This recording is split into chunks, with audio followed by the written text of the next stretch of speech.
Donc je vous rappelle ici quelques règles en mathématiques, quelques règles de dérivation et des dérivations usuelles. Donc je commence par règle de dérivation.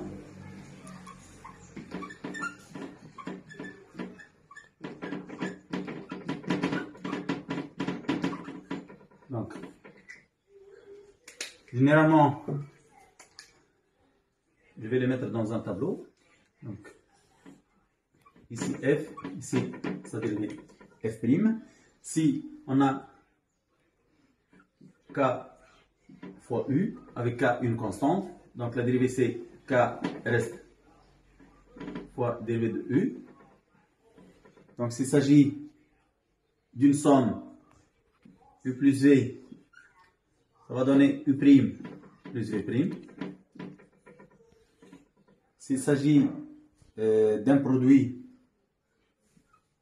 u fois v, donc on aura la dérivée u' v plus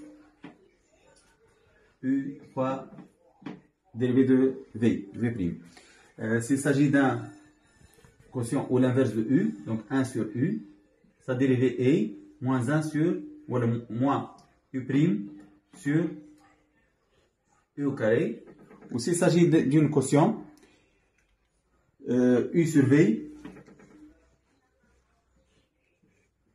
on aura dérivée de u au v moins u v' sur v au carré.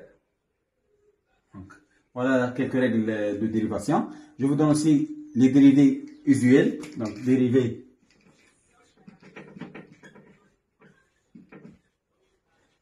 usuelles.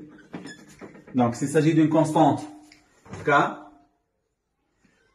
sa dérivée est 0, avec k constant si vous voulez. S'il s'agit de dérivée x par rapport à x, on trouve 1. Donc je vais appliquer ces formules pour le calcul des incertitudes qu'on a vu en cours. Donc j'écris la forme générale si vous voulez. Donc si on a une fonction f en fonction de x, y, donc je limite ici le calcul à deux variables seulement. Donc on a dit que f, donc l'incertitude sur f est donnée par la relation suivante.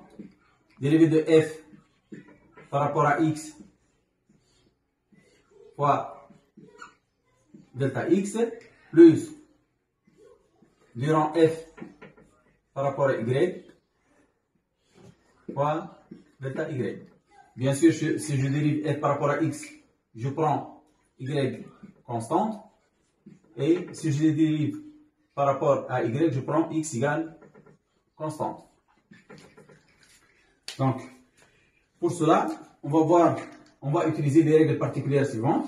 Donc, on a dit s'il s'agit d'une fonction x plus y. Donc, généralement, si on prend les circuits électriques, on va déterminer des relations de ces formes-là. Donc, f égale x plus y. Donc, sa dérivée.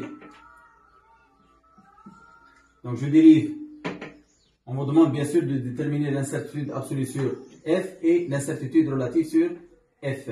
Donc, si je dérive f par rapport à x et y constante, on trouve 1. Donc, j'applique la forme générale. Donc, durant f par rapport à x, elle va donner 1 fois delta x. Donc, delta f égale delta x plus, de la même façon, je dérive par rapport à y, je prends x constant, ça donne delta y. De même, si je prends une différence, x moins y, j'aurai delta f égale dérivée de x par rapport à x, dérivée de f par rapport à x, on trouve 1 fois delta x, ça donne delta x, et dérivée de f par rapport à y et x constant, je trouve moins 1, on va la observer, ça donne 1 fois delta y. Si j'écris l'incertitude relative, donc delta f sur f égale delta x plus delta y sur la somme. x plus y. Et dans le cas de la différence, delta f sur f, je trouve delta x plus delta y sur la différence. Troisième cas, le cas d'un produit. Donc f est égal à x fois y. Donc j'applique direct la formule du coup. Donc je dérive f par rapport à x, je prends y constant, ça donne y. Donc delta f égale, j'applique la formule qu'on a vue. Donc dérivé de f par rapport à x, ça donne y, donc ça donne y fois delta x. Plus, je dérive par rapport à y, je prends x constant, ça donne x fois delta y. L'incertitude relative, delta f sur f. Donc j'écris les formes qu'on a obtenues. Donc y, delta x plus x, delta y.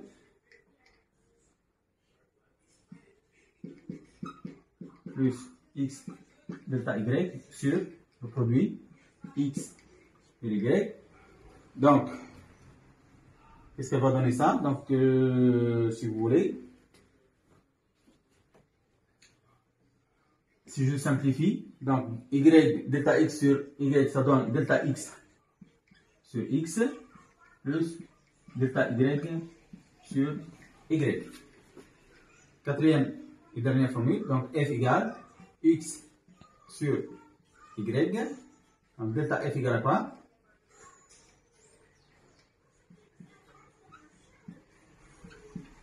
Donc je dérive, j'applique la formule. Donc je dérive par rapport à x, je prends y constante. Puis je dérive par rapport à y, je prends x constante. Donc qu'est-ce qu'elle donne?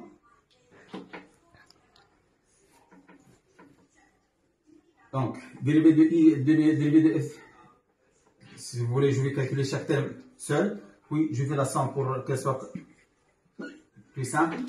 Donc je dérive par l'écriture de delta f. Qu'est-ce que va donner? Donc durant f sur durant x, c'est-à-dire 1 sur y fois delta x, plus,